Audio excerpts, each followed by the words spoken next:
Bom dia, graça e paz do nosso Senhor Jesus. Que eu e você possamos estar juntos, saindo da nossa zona de conforto. A zona de conforto é um lugar muito bom. É um lugar que acalma, é um lugar que tranquiliza. Mas nós não temos que permanecer por muito tempo nessa zona de conforto.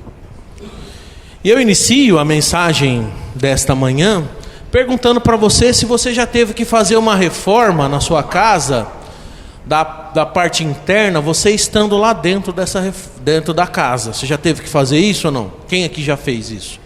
Uma reforma que dentro da casa, estando morando lá. É fácil ou não? É um caos, né? Tira as coisas do lugar.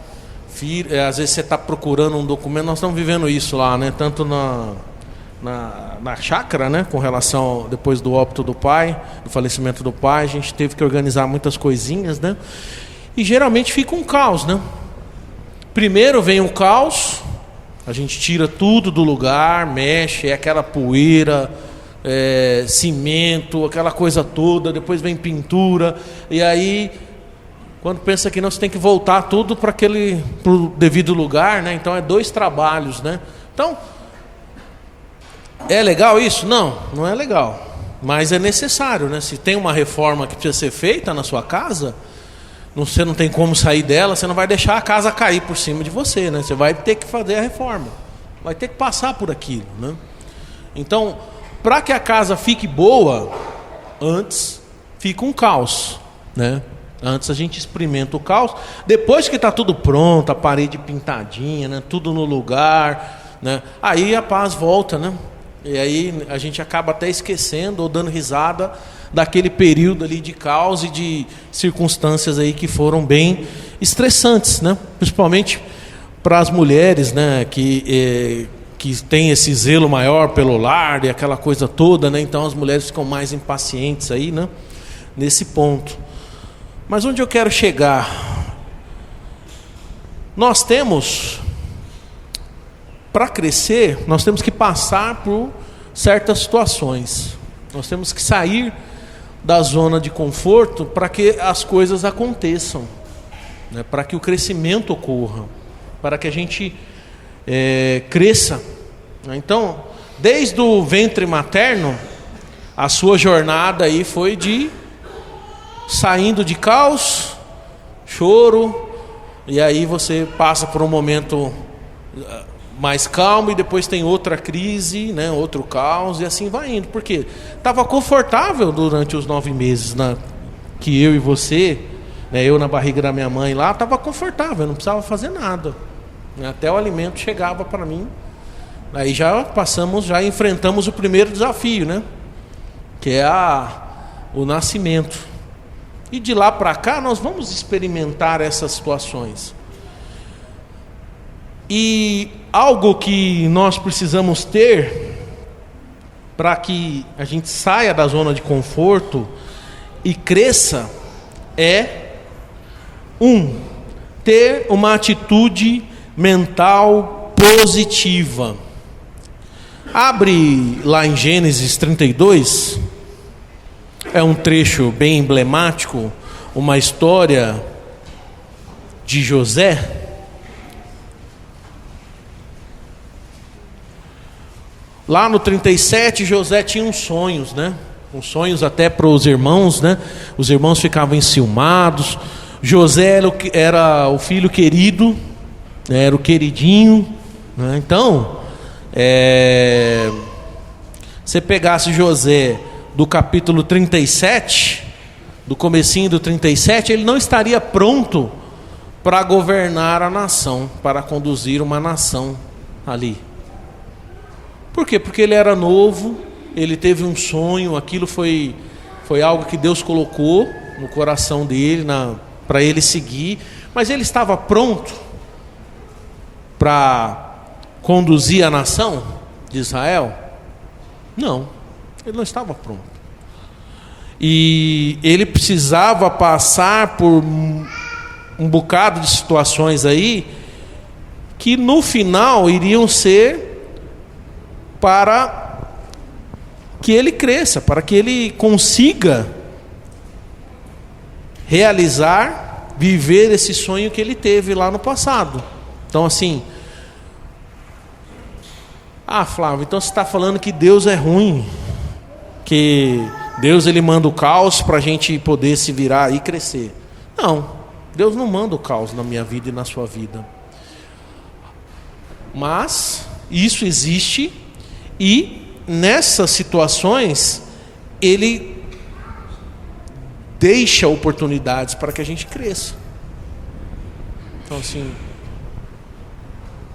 é isso que eu tenho que ter, eu tenho que ter uma atitude mental positiva. Por que eu falo isso? Porque é muito fácil para mim chegar para você que está num momento de caos e falar: olha, vai dar tudo certo, Deus está no controle de tudo, né? Bater no ombro da pessoa, né? E falar isso, né? Deus está cuidando de tudo. Mas quando sou eu no meio do caos ali, é diferente, né? Aí a dor é mais intensa, né? Mas nós temos que ter uma atitude positiva. Se eu reclamar, adianta alguma coisa? Não. Se reclamar adiantasse, né? Nossa, boa parte dos problemas estavam resolvidos aí, né? Nós não teríamos muitos problemas, né? Mas reclamar não adianta. Desistir pode ser uma saída? Pode ser, mas vai ter consequências. Ou culpar a Deus? Eu posso culpar a Deus dos problemas que eu estou vivenciando? Deus não tem culpa disso, do que eu estou vivendo, do que você está vivendo, né? Mas o ponto é, quando eu tenho uma atitude mental positiva, né, eu vou estar lembrando das promessas que foram feitas, eu vou estar vivendo algumas passagens bíblicas, como o salmo que foi lido, é um dos salmos que eu mais gosto, porque principalmente quando a gente está com muita dificuldade, passando por muita dificuldade, leia lá Salmo 37, vai trazer um alento para você. É um trecho que mexe muito comigo, né? Um salmo que cada um tem o seu salmo especial, né? Para mim é o 37, né? Por quê? Porque tem muitas situações, né? Que até eu vi uma postagem recente, né? A Deus acha que eu sou um Rambo, né? Porque ele fica mandando um monte de coisa, um monte de problema, e eu vou enfrentando. Mas não é que Deus está mandando os problemas, mas eles estão aí. Nós estamos num mundo caído, né? Um mundo que está cheio de problemas. Então, nós não estamos isentos de passar por dificuldades, por adversidades. Nós não estamos isentos. Mas tem um mecanismo interno que é isso, que Deus colocou em nós. Eu posso ter uma atitude mental positiva para aquela situação, isso já vai resolver uma boa parte dos problemas nossos. Ou eu posso reclamar, eu posso desistir, culpar alguém. Alguém sempre tem que levar uma culpa, né? Então é fácil para nós, né? Eu estou vivendo essa situação aqui por causa disso, por causa de fulano, de Beltrano e tal. Mas não, é a sua vida, não é? Então você está passando por isso, por quê? Porque você tem que passar por isso aí. Porque esse mundo está com problemas, esse mundo não é perfeito. Se aqui fosse para ser perfeito, aqui seria o céu. E aqui não é o céu. Por mais que o nosso íntimo, a gente queira o conforto, a gente queira estar aí, né, num céu de brigadeiro, tudo limpo, tudo mil maravilhas, não vai ser sempre assim. Existem dias assim, porque senão nós não suportaríamos, mas não é sempre assim. Já pensou um ano inteiro de férias? A gente sempre reclama, né, que as férias são curtas, né? Mas se você ficar parado o tempo todo também, o que vai acontecer? A mente vai devagar, a gente vai se perder aí. Então, nós temos que ter esses momentos, sim, de calma, né, até do ócio, né, que a gente precisa desse momento de ócio também.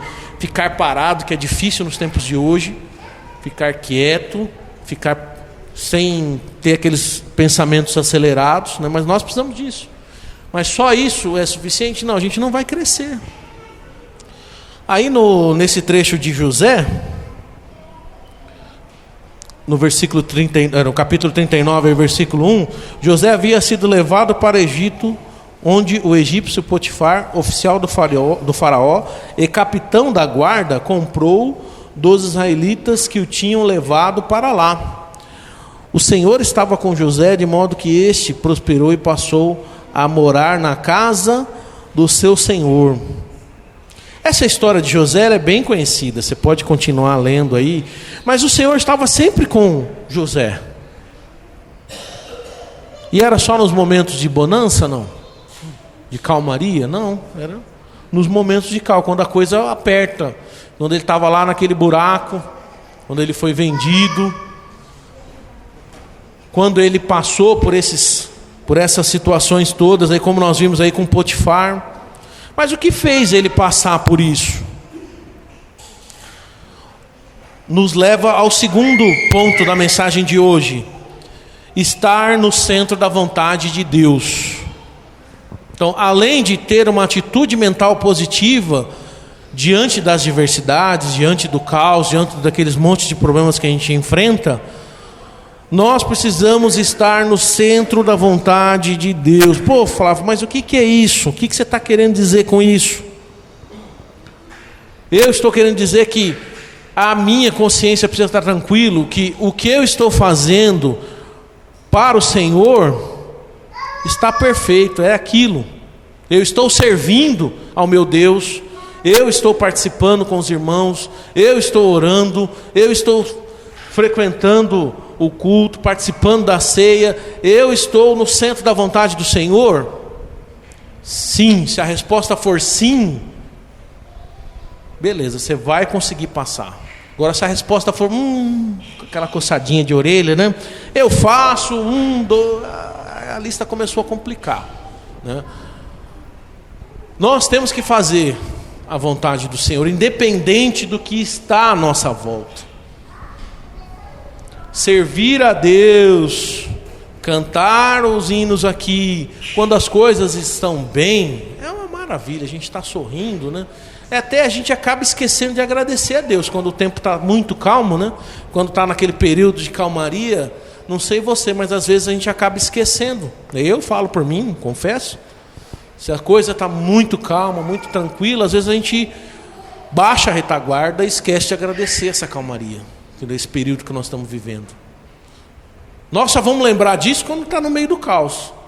Aí, né? O meu pai tinha um ditado, né? O filho chora e a mãe não vê, né? Então é aquele período de dor, é aquele período onde dói mais. Mas se eu estou no centro da vontade do Senhor, se eu estou realizando, eu, Flávio, eu já aceitei a Jesus, eu já assumi esse compromisso, eu estou comprometido com a minha família, com o meu casamento, com o meu relacionamento, com o meu ministério, com servir ao Senhor. Então, eu vou passar por isso. Por quê? Porque a gente sabe o desfecho lá do que vai ocorrer. Eu já sei.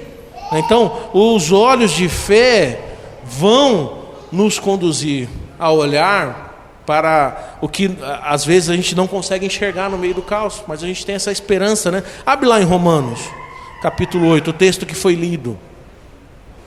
Romanos 8 também, eu até tenho sublinhados aqui, é um trecho que eu gosto muito, que me dá ânimo, me dá energia, né? E o trecho que foi lido, Romanos 8, capítulo 28, sabemos que Deus age em todas as coisas para o bem daqueles que o amam, dos que foram chamados de acordo com o seu propósito. Quando eu tenho atitude mental positiva, eu estou pensando, eu sei que esse não é o fim. Eu sempre falo, para quem está no meio do turbilhão, quando a gente tem que aconselhar alguém, né, isso não é o fim. Essa situação que você está vivendo pode parecer o fim. Eu não sei o quanto dói na sua vida. Eu não sei o quanto que está aí latejando na sua vida. Mas isso não é o fim. Você tem que saber disso. Nós precisamos desse chacoalhão, principalmente no meio do turbilhão. Essa situação que você está vivendo não é o fim. Qual que é o fim? É lá no céu, gente. É lá no céu. Enquanto não estivermos lá, não é o fim. Então assim, nós temos que dar essa sacudida. Às vezes desculpa se eu estou falando mais alto do que o normal, né? Mas nós precisamos dar essa sacudida, principalmente no meio do caos, principalmente no meio dos problemas, porque não é o fim. Você tem que dizer para você, fala aí, não é o fim. Quero que você fala aí, isso não é o fim. Fala, gente, vamos lá, vamos acordar. Isso não é o fim. Então se eu não tiver convicção, gente, fecha a Bíblia. Não adianta.